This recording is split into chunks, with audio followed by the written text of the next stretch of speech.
Deep breath, Sean. There we go. All right. Look at that. Easy as pie, as they say, right? Right. 2 hours later. Well, we made some additions. We've got some new, as always, we've got more stuff. Yeah. I feel like there is, if anyone is like doing like an episode by episode plot, it is every episode, there's another bit of kit in this room. Like there absolutely is. Without fail, which, you would think the way you would do it normally is to get it all ironed out first, then slowly add. Nah. No, but this is the goes wrong version of the podcast where we've got 2 or 3 things here that might collapse That's right. halfway through. There's a few items precariously placed around the studio that is a temporary thing just for today. That may or may not come crashing down as I look nervously over there. As I realize it is above one of our cameras too, but that's okay. It'll be all right. It'll be all right. The show will go on, as they say, right? The show will go on. I mean, one way or another. This is also the beauty of yet another July edition of Modem Futura. It is. It is. Yes. Yes. It's also, I kind of like we changed. I mean, again, if you watch the show often, you'll notice we've moved some things and it feels much more open. I like this actually. Yeah. It's more, as long as we don't have any more guests, we're fine. True. Well, see, I think what we're discovering is one, we need if anyone out there has big like donor money, buy us a bigger studio. Right. Also, thank you for that. Also, I'm like, when we have guests, we just go down into. I think what we're discovering is one, we need so if anyone out there has donor money, buy us a bigger studio. That'd be helpful. So thank you for that. Also, I'm like, when we have guests, we just go down into the Future Being Human laboratory and go from there. Or maybe so it kind of works out nicely. We kind of have our studio, and then when we otherwise, I don't know. We're thrilled to have. I mean, it is still sweaty in here. It is. Haven't sorted that, but I think it was our hottest day here yesterday. It was brutal. Close to 120 degrees Fahrenheit. Yeah. It's one of those times where, doing a simple task like walking to your car or going, like taking recycling out to the bin or whatever, and you feel the heat on your eyes when you walk out. Like, even if you have sunglasses on, it's not the wind. It's like, some people be like, oh, it's just the wind drying out your eye. No, it's the air. It's the air. Yes. And the thing that, is again hard to describe to people who don't have experience living in extreme heat, like that's routine like this, is that, trying to explain some of like the thermodynamics of this, right? I'm like, what happens to an ice cube when you put it in like warm liquid, right? The ice cube melts because the temperature exchange is going from the ice to the liquid. And I'm like, when it's over 98.6 degrees. Right, body temperature. Yep. We are the ice cubes. Right. So when you go into this environment, like your body is trying to cool off that hot air. Yep. And so it just extracts everything from you and just leaves you just in an absolute miserable state.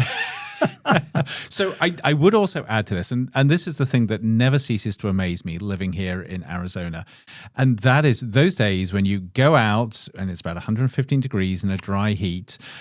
Some people pay good money for this, and for those first 2 or 3 minutes, this feels like a spa. And then the discomfort kicks in. Radically, quickly. And it's weird too. I mean, again, for me, one of the strange experiences is when I go out into, and I don't know, I should probably look this up to be like, is this a sign of something I should be careful of? Is like, I get chilled. Have you ever experienced that where you walk into, and it's 114 or 150, and I get like goosebump and chills almost. It's a bizarre experience. And I think, I just take it as my body is saying, alarm, alarm, this is not okay. You should, I've also got to add to this. I maybe this is the difference between us, because I've lived here 10 years and I still get these little bits of wonder at the weirdness of it. Yeah. But one of the weirdnesses is in the middle of the summer, again, 110, 115 degrees outside, and you go in the pool and you get out and you feel cold because that water is evaporating so fast. Well, and I would say too, a fascinating experience is, which I never noticed. So I grew up, in very humid places in the Midwest and, over in Western Europe, very humid, right? Not like here. And what is, I think, crazy here, you can feel the evaporation. When you walk outside, you can almost feel that just that cool sensation for momentary. Yes. Until it sucks all the moisture out of you. But it's wild. And that, we don't have a pool. And when we first moved here, our kids were very small. So I was like, having a pool makes me too nervous, all this kind of stuff. Now with our kids are older and they can swim and all that kind of stuff, I'm like, I really wish we had a pool. For that exact reason, I'm like, just being able to go, even though the water is like sweat in terms of its heat temperature, you're like, wow, this is warmer than body almost body temperature. I know. I'm like, I think I'm sweating in this pool, but I can't tell. But then you get out, and then you go from there to an air conditioned place. And then you're like, freezing. Where's my sweatshirt? And I'm like, it is the most bizarre. As I say that, while I'm like literally just dripping with sweat. Goodness. Anyway, what are we going to be talking about today? Presumably not living in Arizona and the pains of an Arizona summer. No, we can leave that. Well, you know what? Let's take a quick pause. We'll run the intro, and then we'll jump back into our summer edition of Modem Futura.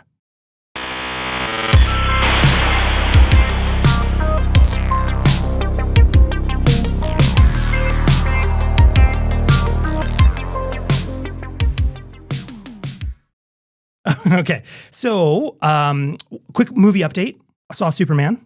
Yeah. Oh, great. We're going tomorrow. So. Oh, good. Yeah. I enjoyed it. Gut reaction with no spoilers of any sort. Although it would be pretty hard to spoil a Superman movie, I think. I cannot imagine what happens. Who is this person, Superman? The story. I did. And again, I've not been a huge like reader of the comics and things like that. So I don't know all of like the little background pieces, but I know most of the main storyline anyway. I thought it was very entertaining. It was a great summer movie, a great superhero movie. I don't really have any negatives about it other than, I wasn't expecting it to be like this, deep moving cinematic experience, but it was incredibly fun. Saw it in a really nice Dolby Atmos theater, which had like 110 speakers or something like that. Yes. So that was pretty fully cool. Immersive, Fully immersive. I will watch it again on my Vision Pro though, to have the truly immersive experience without someone's very intense cologne that was sitting next to me that, was stinging the nostrils. But that's the whole point of the experience, everything around it. Yeah. It's not just the hearing movie. people point out, who's that guy?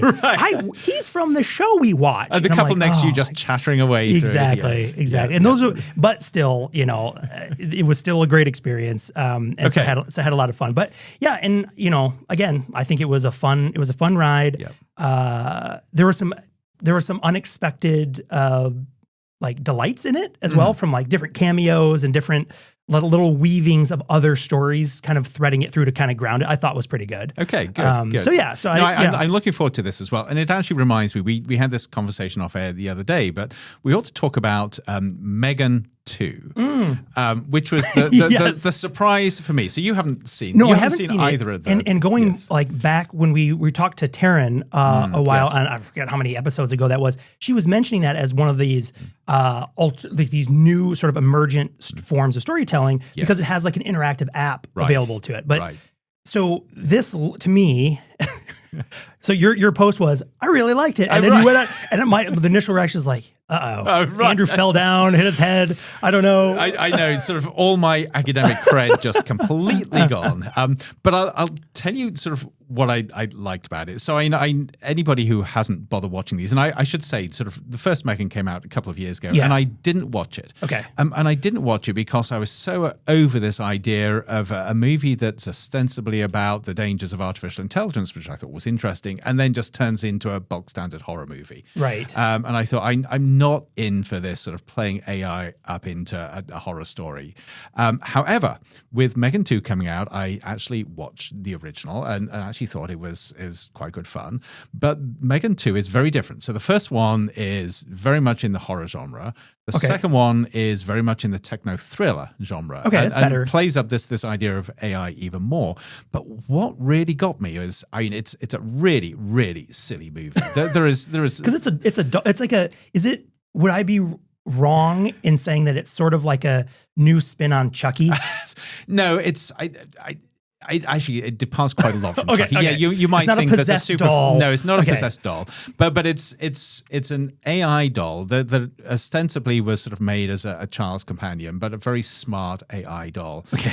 Where of course everything goes completely wrong. So there's a little bit of Terminator in there. Okay. And in fact, the second one plays on this. There are so many homages to sort of different sort of sci-fi AI movies. It's actually quite Which wonderful. that alone is kind of interesting, right? It is. Just to have the nods constantly. Just You're seeing the nods are great in it, but really silly movie. But I came away thinking this is a movie I could write about. So the history here, of course, is I'm back in the dark, distant sort of past. I wrote this book, sort of Films from the Future, which is about taking science fiction movies. Still available on Amazon. Thank you.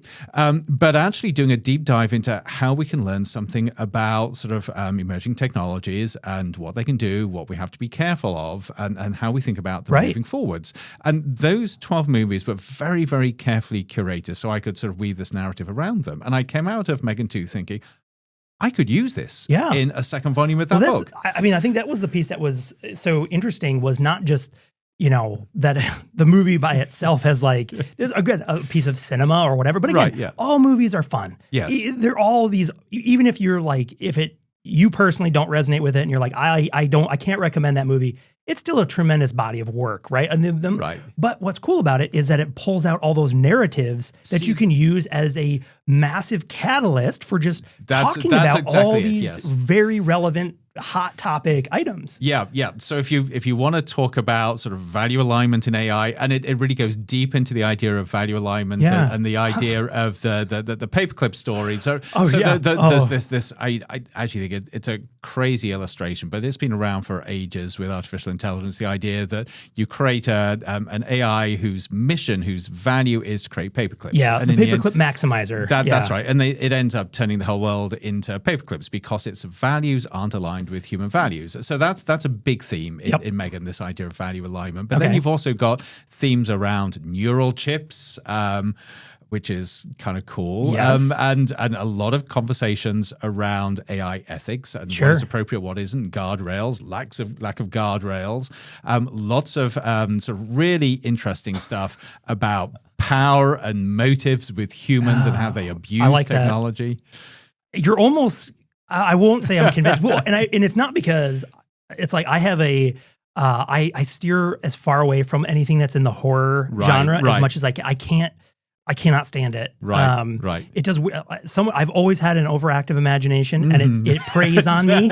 And so even if you're like, this is ridiculous and silly when you're watching it, you'll never sleep again. It's a lot of fun. I don't need that. Yes. But that's interesting. But I mean, just from the conversation starter, I mean that is really intriguing. Right. Yes. And I find myself being like, maybe. So I've now got. I don't think I can do this, but the class that I teach on these 12 movies, typically the last class I give the students the chance to choose their own movie, and it's usually a really bad choice.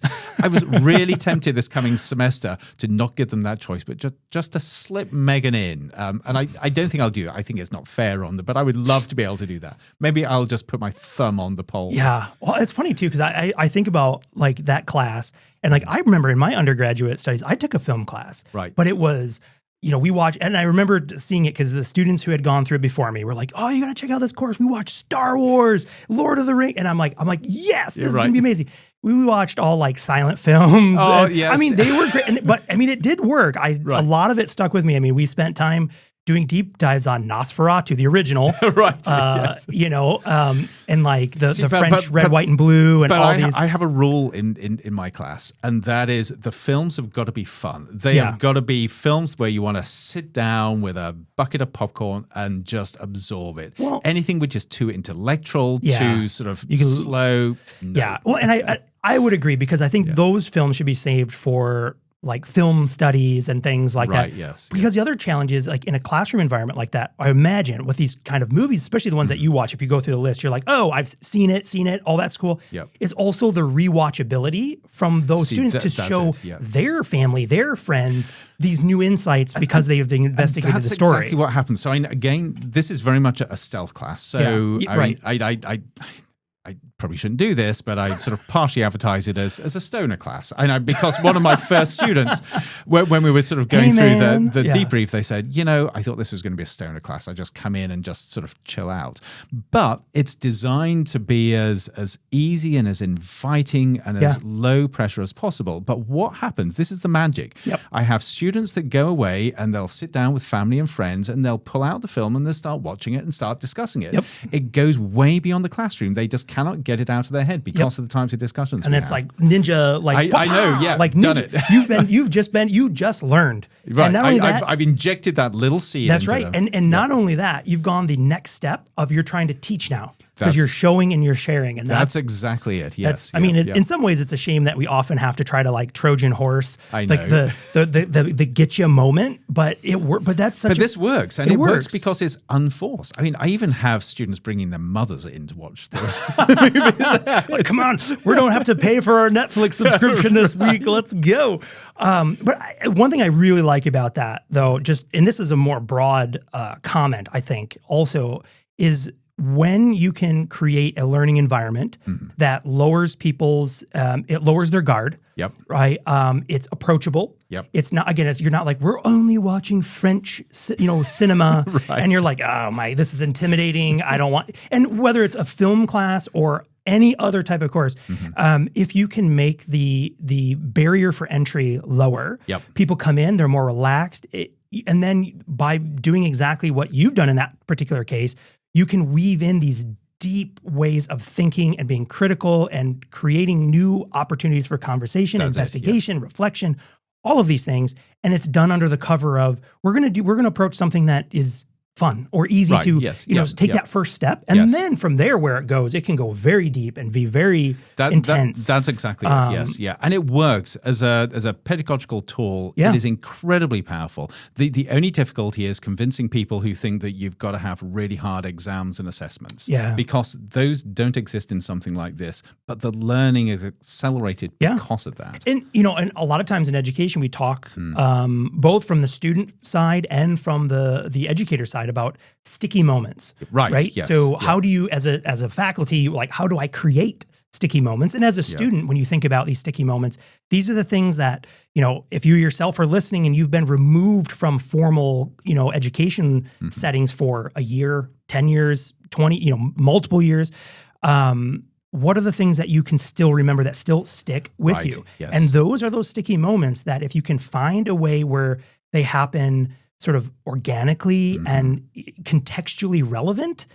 Like those, like I said, I can, even though I was disappointed when I got into that film class and I was like, oh man. You still remember it, yes. But I still remember those films. I still remember the things we talked about, and they still are influencing some of the things I do in terms of media today. Right, yes. But it creates these, and I can think back to all of like this spectrum of my experiences, and I can zero in on these sticky moments where they may not have, what I don't remember oftentimes is like, I don't remember the facts and figures I read in the book, but I remember the emotional connection to history. That's it. And that is so important. So the other thing about this class, which I find intriguing, is it is very, very clear from all the time I've been doing this, if you just sit somebody down in front of a movie, they won't learn anything. They'll just be entertained, which is fine. That's what they're for. But if you augment that with the discussion, with the ability to explore the themes in greater depth, that's when the magic happens. So it's the movie plus the environment. Yeah, no, absolutely. I think that is that's so critical and rich when you can orchestrate it, because it is. I think even other things, again, looking at different forms of media, video games, right? Different, but similar, right? Like, hey, let's play a game. Right. Would you like to play a game? I fell right into that one. There we are. Yes. But even through that process, you might initially sort of surface level blow that off as like, oh, you're just wasting time and for giggles and whatever. And it's like, and there's an element of that's true. It is purely, there can be pure entertainment value. But even then afterwards, it's the discussion around like, what were we doing? How did that work? And even, just, this is kind of a complete aside, but some friends and I, we went back and played a game from 2012 that I haven't played pretty much since then. And it was incredible, the the recall of all these things. Oh, And interesting, yes. in like, I knew these maps and all these things, and I was like, "This is amazing that how well." I didn't even realize how much I was storing. This. Just think what else could have been stored in your brain instead The of amount that. of literature, right? These deep. I would have remembered the facts and figures Right. had I not been covered with Call of Duty maps and all this kind of stuff.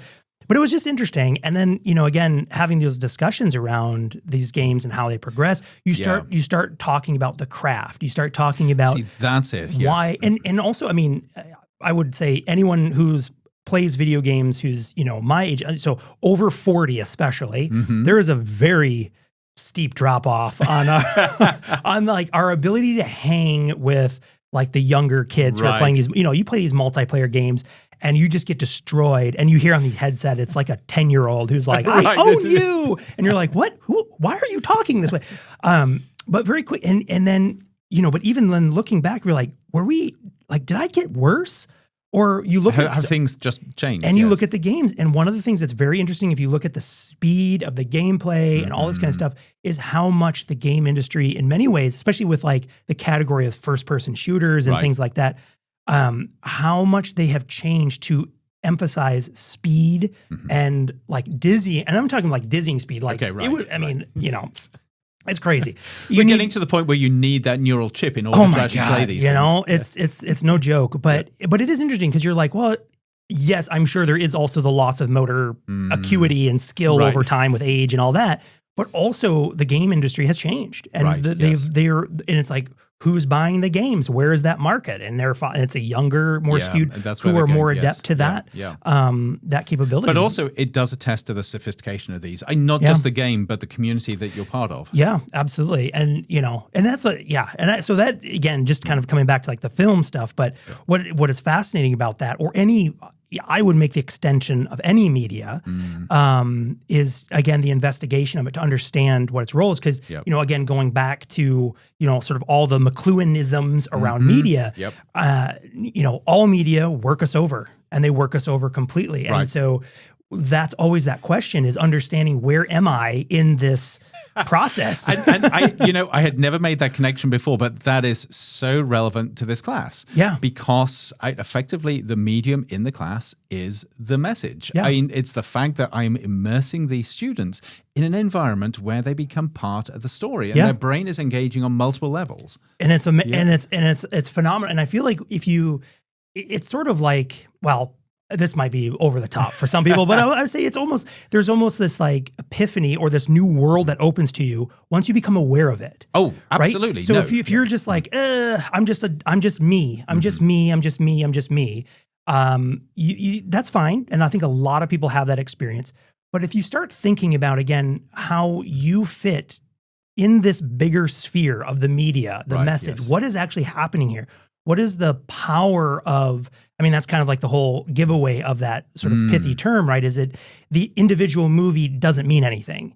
It's what does that medium, what can that do in terms of spreading information and understanding? Yep. That is what becomes, and the adjacent possible space. Right, yes, yep. All of those things, this swirling ball, this sphere almost of like possibilities. Right.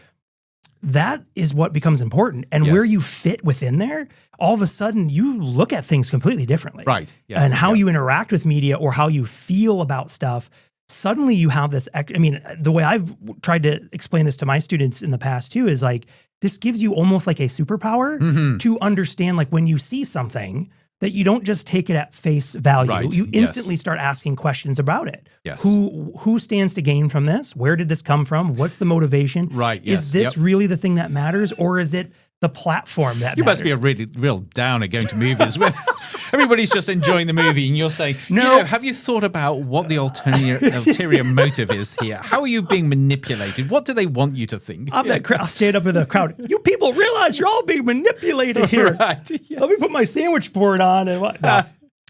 I can bite my lip and just enjoy it as well. Give it another 10 years. You're going to be part of one of those couples sort of where you go into the movie theater and they're saying, grumbling away, sort of saying, Well, it's funny because I listen to Neil deGrasse Tyson's podcast a lot, and I think has earned a reputation as like the worst like movie because he ruins every movie Right. with these like, you realize the planet was spinning the wrong direction. All these like factual points that pulls out, and it just kind of deflates. Which I hate that. So this is also one of my rules, and so.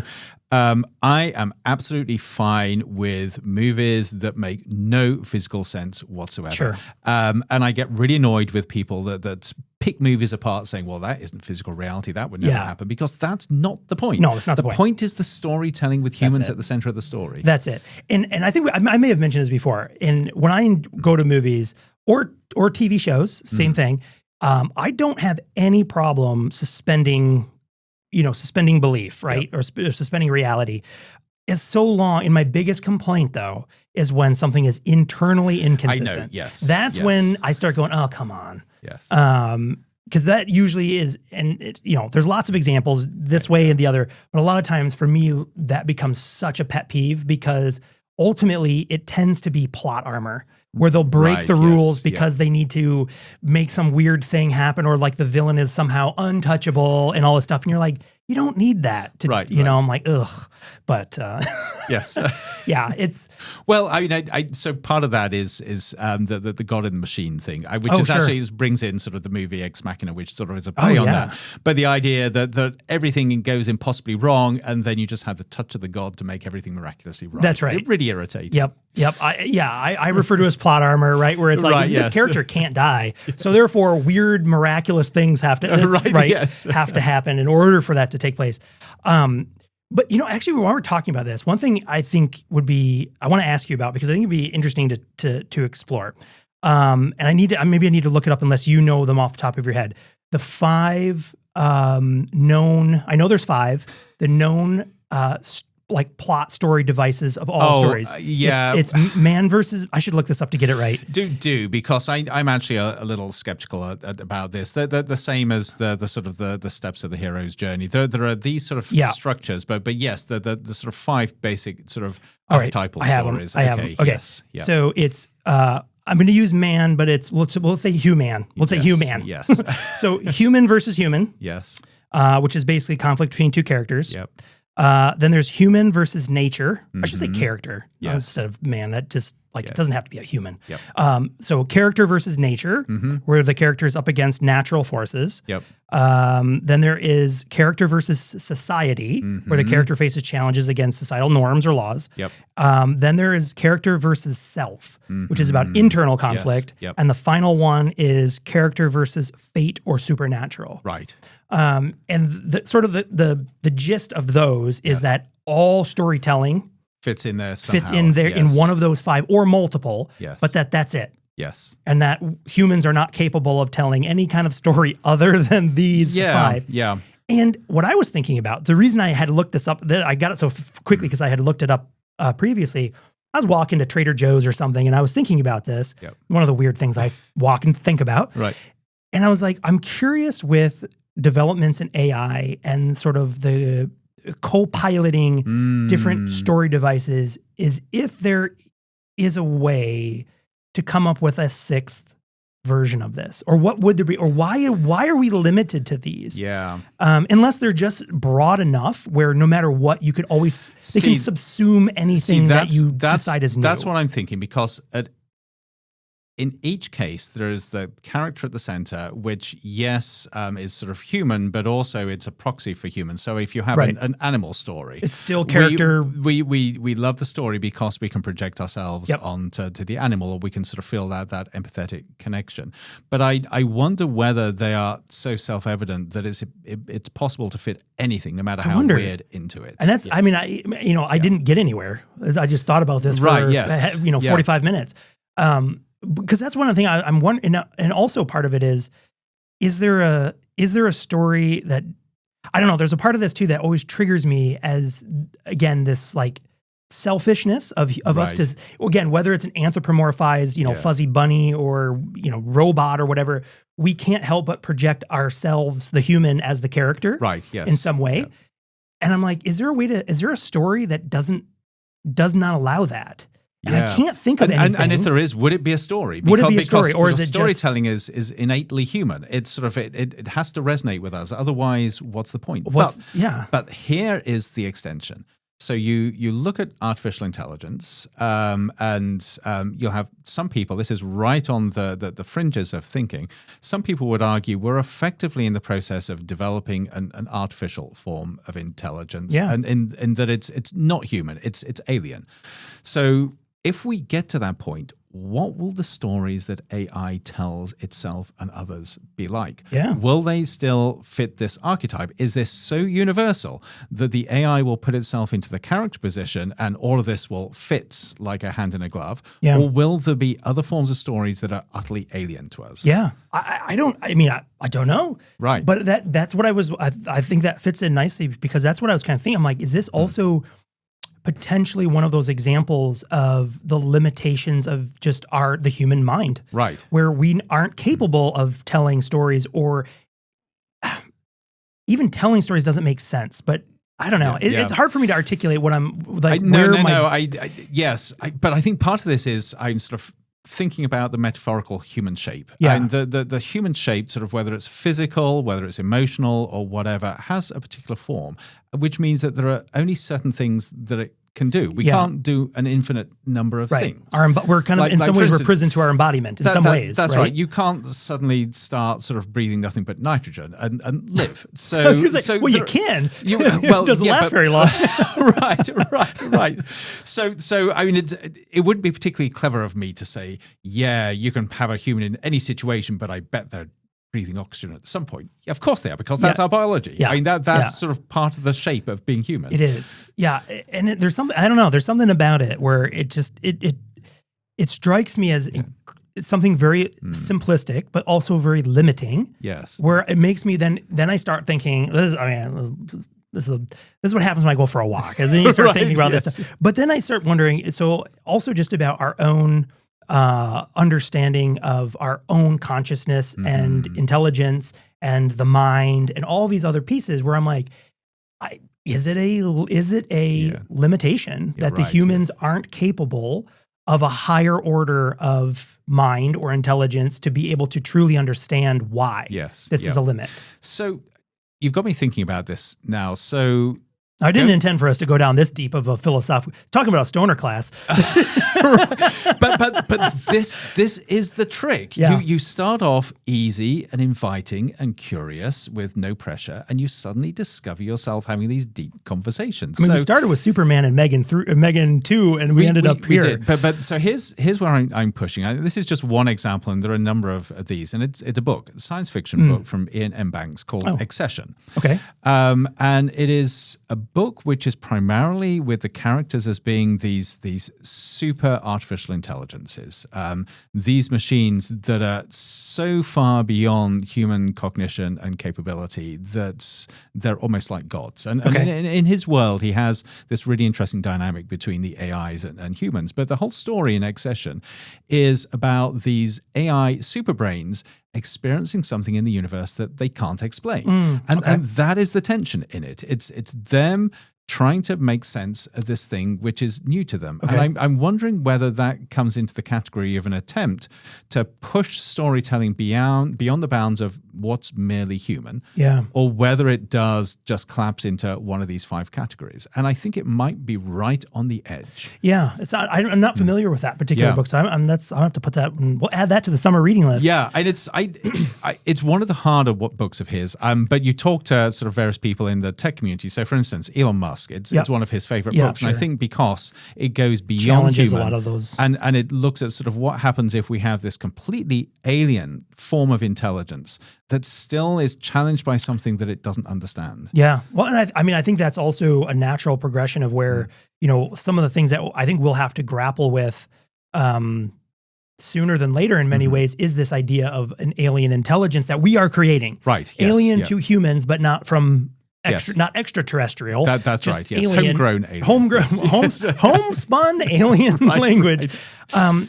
And there are lots of examples of this going back, probably almost a decade now. With I remember there was an article a long time ago, probably 2016-ish, from DeepMind or something, that was, they had essentially these I forget what's the acronym for like the opposing AIs where they challenge each other. Yeah. I You're forgot putting me what on it the is. Yeah, spot. I forgot what it is. Yes. Adversarial something. Yep. Adversarial. Anyway, but that very quickly they had created their own language to communicate with one That's another. right, yes. And Yep. the researchers literally pulled the plug because they were like, they didn't understand what was going on. We lost control. We didn't understand it. Yep. And I think there's a lot of sort of misunderstanding around some of the advancements in that particular space of AI compared to like the large language models, which, for our benefit, show everything in tokenized measurements that are human but words. We still don't know what's happening in the black box. This is one of the mysteries of the current wave of AI, and especially these sort of big sort of foundation models, that we do not know what's happening. Inside. Yes. That's right. Yeah. And I think that's, again, it's interesting to where you can go, interesting. But then when you start thinking about it, right? Let's go to the medium of that, which is, and again, there is a potential where we are cut out of being part of the loop I know. of understanding. Well, but this to me keeps coming back to stories. And you ask this question, what are the stories that AI tells itself and tells other AIs? And I think that is a deeply profound question. Maybe not quite now with the current state of the technology, but in a year or so's time, I think that this is going to be incredibly revealing. Yeah. And, and again, these kind of things tend to fold onto other topics too, because then I come back to this idea, right, of, I think last week I had mentioned that cool website, the low background steel. That's right. Yes. And as this line of where you can see where things have been influenced or contaminated by generative pre and post nuclear detonations. Yeah. Which apparently I didn't know they have the word for it, but I'm looking at their website right now. It was the Trinity tests in 1945. Yes. Creating these like radioactive isotopes that are all like stuck in steel and stuff like that. But starting to think about this again, in terms of other pieces that we've talked, we had a whole show too. One of them was about the dead internet theory. Yes. Right. Yep. But also about this sort of converging, I'll call it this converging ball of content, right? So this idea of you have the dead internet theory, which is essentially that most of the content on the internet is being generated or already has been generated by a non-human entity, so a bot or some other sort of artificial generator. Then you have things like just the sheer volume of information. So too much information, this idea of when things became digitized, right? There's more information than and more information is available and more information is streamed to an individual than they can possibly cognitively handle, right? Putting us into these doom loops of like 24-hour news cycles. Right. And you basically got everything swamped by noise. Yeah. It's very hard to find the signals that you're looking for. Yep. And then on top of that, as something that was a little bit, I like the way it was sort of phrased, this idea of liquid media, that things are no longer these discrete sort of media elements, right? So written text is no longer just written text. Right. Written text is used to create on-the-fly audio, video, images, and vice versa. Yep. That basically this information in some ways can become liquefied and then reconstituted. Okay. It's like, if you think about it from, I'll use a Star Trek reference here. It's almost like the replicator for any sort of media. You're like, I would like because think about it. You're like, I would like an image of whatever you want. Right, yes. There it goes. Yep. It's been produced for you from this sort of liquid media ecosystem. And actually, I love that analogy. Yes, because you've got this sort of transmutation from one form to another, from sort of words or language to images to video to... And no longer do these things have they're no longer safe in their original form, that they can be. And what does that mean? They mix together, they blur, and then, so like all these things swirling. Again, this is what happens when I take a walk. I'm like, oh my God, it's exhausting. But I mean, it's just wild. Again, when you start thinking about it, you're like, okay, so what does this mean? Like moving, and I was thinking about this low background steel sort of analogy, and this swirling vortex ball of liquid media mixed with all these things. This is what happens in the Arizona heat, by the way. Oh, right. You're like, I'm not seeing an oasis. I'm seeing these these mirages and these Like, oh, this is how you become that bleached skeleton in the It really is, yes. With those little sort of words carved in the sand. What if? Yeah, exactly. What if we're all liquid media? Like, well, it wasn't liquid water, so here lies Sean. You know, but yeah, I just find this concept though fascinating because, you know, as we are continuing to move forward, I don't see any sign right now that we're pausing. I mean, a lot of the, you know, newer regulations, even some of the legal cases saying like, no, I believe, I forget the judge's name on a recent case who has argued in favor of foundation models being able to basically eat the world, right? Saying that not only is it okay that it is, I think the term was something like extraordinarily transformative new use, because there's in copyright law, right? There's an idea if it's for new and transformative uses, you can do these things. Okay, yes. And that was sort of the call was that these AI platforms are radically or transformationally transformative works. Yep. So copyright law doesn't apply because it's sort of transformative. Like, yep. And so kind of like move over, we're just going to keep cranking things out. Yep. But then, when you start again backing up and looking at this whole thing, you're like, well, what will happen to, and even now, I mean, if you talk to anyone online, you know, Meta through Facebook, I think we talked about this a while, probably that same episode we did with the Dead Internet Theory. Yep. They were talking then about the desire to create artificial users. Right. They've done it fully. I know I've created one myself.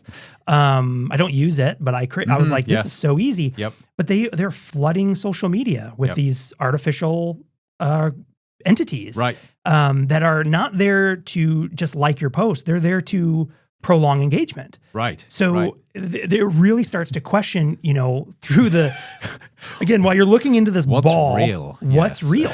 And how are we going to be able to mitigate or seek out real interactions and right. So this ties in so importantly to questions around what it means to be human, which of course is one of the things we do. One of our core tenets. The more we create these environments that erode what we fundamentally feel as being important, the more important it is to anchor ourselves on what makes us us. But I think it also brings us really neatly back to thinking about sort of sci-fi movies and movies in general and media in general as both a lens and a catalyst to begin to engage with these questions. So and you think about sort of the things that sort of go round your head and rattle around your head when you're trying to make sense of these. It's one thing just to talk about them, but there are very little points of connection. As soon as you anchor those in something which is a common point of focus, like a movie or a book or something, you can expand the conversation in ways that actually mean things to people, that resonate with them, where they can feel as if they can understand these ideas and begin to run with them. Yeah, no, absolutely. And I think, you know, again, it's really interesting. And I wonder about this element too of, you know, will we see, you know, you look at movements, you look at eras and things, or human history is a series of pendulum swings. Right. We swing one way, we come back. You know, whether it's political, whether it's, you know, you can fill in that there's a very common sort of pattern of pushing to one area and go, whoop, too far. I know. And then pushing back and then going, whoop, that was too far the other way. Yes. And so, you know, the best place to live is like right in one of the, the swings towards where you want to go, but then be gone before you start coming back the other way. Just leave that to your kids. You know, right. Next their generation. Problem, yes. you know.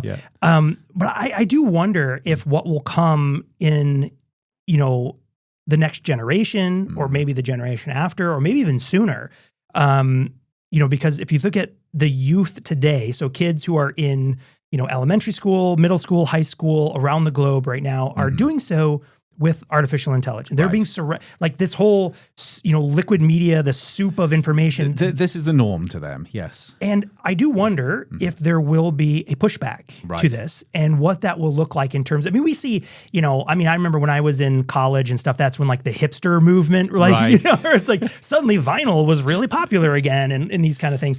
But I do wonder, and there's been little sprinkles of this along the way with people going back to flip phones and things, digital cameras that are just digital cameras, not like those little pocket. But to be honest, a lot of that is on the fringes. It is. Yes. But I wonder over time if there will become a sort of like a backlash or a counter movement. Yeah. Because as this moves forward, and the risk, I think, to throw one out there that is, it's not an existential risk, or at least not yet. But when you look at the consolidation of that information sphere, the control of it is being consolidated by fewer and fewer powerful companies or organizations. We'll call it that because they're not always like a company. It could be a nation state, whatever. That sets up a really interesting and again, looking at human history, when the consolidation of power is too much, there is a revolution. There is something breaks. Something breaks. But then there are so many questions here. But one of them is now different to the past? That's a good question. It's always a really difficult question because at any moment in the past where you've had this tension and you've had revolution, there are going to be people that have been asking, well, maybe this time is different. And of course it isn't. But I still have this sense that at this period in human history, there are things that are different. So this is the first time we've ever been able to create machines that emulate what is the essence of who we are. We've never been able to do that before. Nope. That's different. That is different. The type of power that these large organizations have and their influence over society, it's in some ways it parallels what's happened in the past, but in some ways it's very, very different in terms of the level of power and reach and potential manipulation. And so there are a number of things like this that make me wonder whether now is different. And that raises the question of whether revolution will be possible or whether things are just sort of too set on the pathway forward. Or if there is revolution, will it actually feel and look different to how it's looked in the past? And what exactly will that mean? I think you hit right on the head is one of the challenges. And that's one of the things that's always interesting is especially when you're in the middle of it, how do you know? See, that's right. Oftentimes, well, I was thinking about that when you said existential risk. The thing with existential risks is you never spot the existential risk until after it's happened. Right. Yes. Which is a little difficult if everything's Speaking of great movies, what was the Netflix, Don't Look Up? Phenomenal movie. Oh my God. That's so much fun. But I think that's one of the challenges. Normally, these things are sorted by historians after the fact, right? Yes. Even things like when you say, when are we in the next, technological or industrial revolution? You're like, well, historians decide when you cross over. See that? Because when you're in it, you're always in a transitional phase. That's right. You can't actually see. And it's only when you have distance from it that you can throw an arbitrary line and say, well, it was the year 2025 when we crossed that threshold. But it is always interesting. And that is, I think, I've talked before about how I enjoyed so much Neil Postman's article, or it was a talk he did around the Y2K bug and all the panic that was ensuing around that. But again, this thing of these technological changes are nothing new, right, over human history. Now, but that still, when you're in the midst of one, that is the question of, will this shake out to be so different in terms of the magnitude, the type of disruption, the type of change that this will have? Is this going to be fundamentally different than, or if you think back to some big ones, right? The printing, internet, right? The digitization of information, the internet, mass communication capabilities, the Gutenberg the written word itself. Right. Yes. Going back to these massively transformative, eras or epochs in human history. And if you look at something like the invention of the written word and artificial intelligence, and you put those two things next to each other, would you be able to say one, they're on par with each other? And again, possibility space, the AI wouldn't even be possible without that first one. So you could argue. You've always got these interconnections. That's it. On the other hand, when you look at sort of the bigger context, so I don't know how many people were around in the world with the printing press. Not that many compared to what we have now, but also lines of information flow were incredibly slow compared to what we have now. Sure. So you begin to look at the world as a complex system. And what we know about complex systems is you can have linear behavior when everything is fairly predictable until you hit tipping points when everything becomes non-linear, veers towards, in some cases, chaotic behavior. But that depends on hitting boundaries of systems and really stretching those. So when you go from having sort of 500 million, 1 billion people, whatever, to having 8 billion people, all interconnected at an incredible level, you've immediately changed fundamentally the dynamics of the system. Yeah. So you put something like AI into this system, categorically different from putting the printing press into the system as it was a few hundred years ago. Yeah. I think that's a really, really good point. And I think, and it does make you, I mean, again, these are some of the things that I wonder about. Right. But it again is asking those questions. I'm like, well, what will happen? Right. And as you mentioned with like a chaotic system, yep.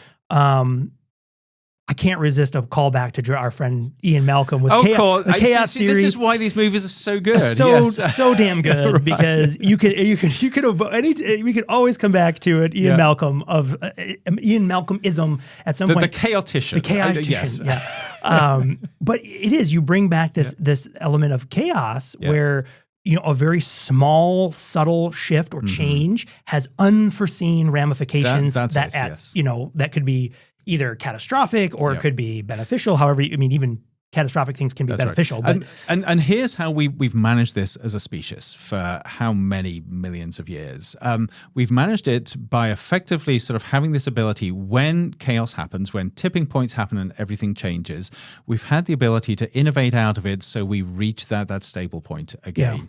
Yeah. But the question is, will that always be possible? Will humans always be able to innovate their way out of chaos? Yeah. That's the $1 million question. It is. And just thinking through this logically, the answer is no. Maybe we're going to be able to do it for the next 2 or 3 tipping points. So maybe AI isn't one of these. But we have limited ability. We have limited intelligence. There's a physical sort of set of boundaries to what an individual can do or even a group of individuals can do. So at some point, I think we have to assume that humanity will not be able to innovate its way out of the problems it forever. creates. Yeah, I agree. And I think, I mean, that you can chalk that up to this list of these huge unanswered questions, right? I mean, we were talked earlier about like, we don't understand our own capabilities of understanding. Right. Maybe we'll never be able to. Yep. Maybe our brain can't think about how the brain, we're limited. Yep. But also with that is like, we don't understand fully yet the human body. Right. We don't understand fully the way the world, the physical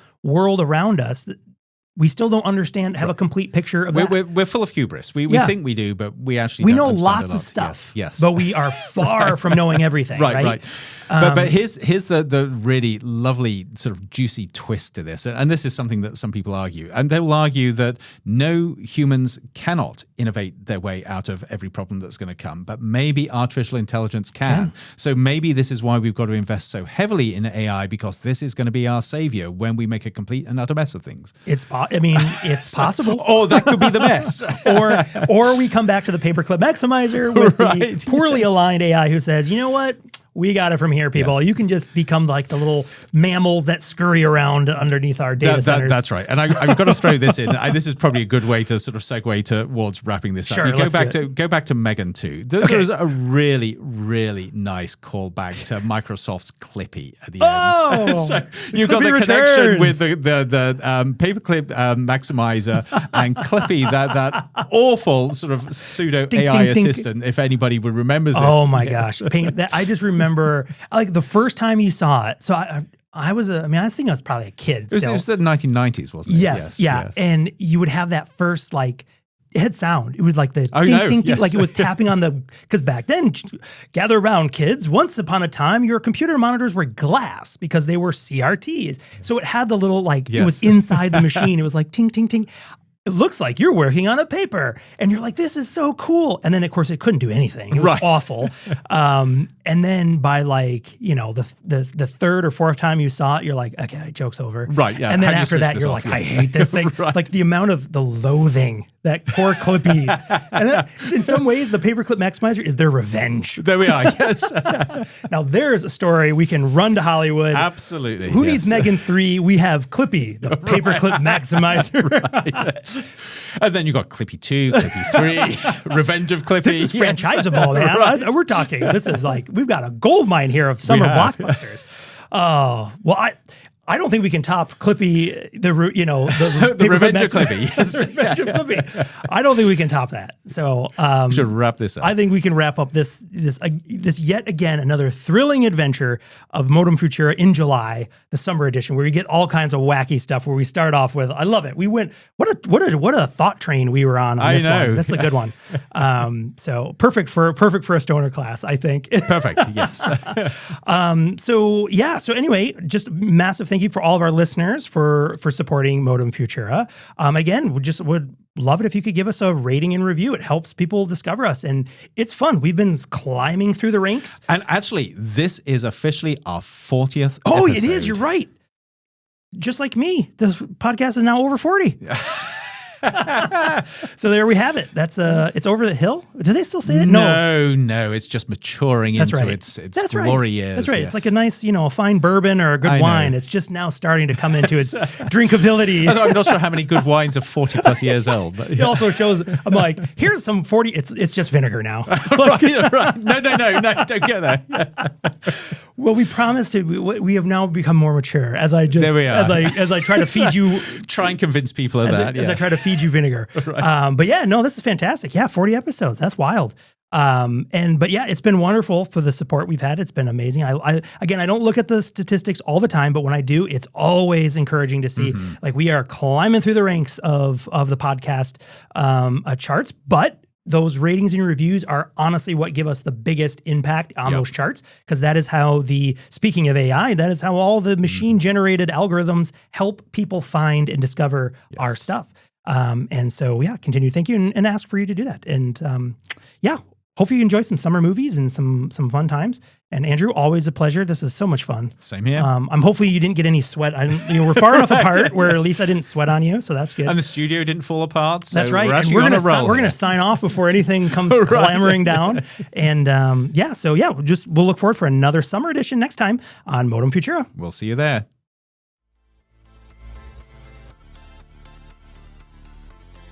And transmission.